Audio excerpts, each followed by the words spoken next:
Why does she remember what you wore on your first date 3 years ago? But he forgot to buy milk this morning. It's in the wiring.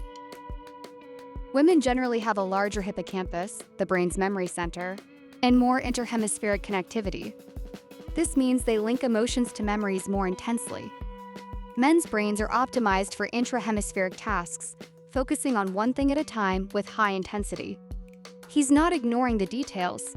His brain is literally filtering them out to focus on the main mission.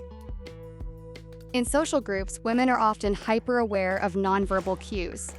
They can read a room in seconds. Men are often more focused on the hierarchy, who is in charge, and what are the rules of the game. This is why men love competition, and women often prioritize collaboration. It's not learned behavior. It's an evolutionary survival strategy that's been running for 50,000 years. Which of these differences caused your last argument?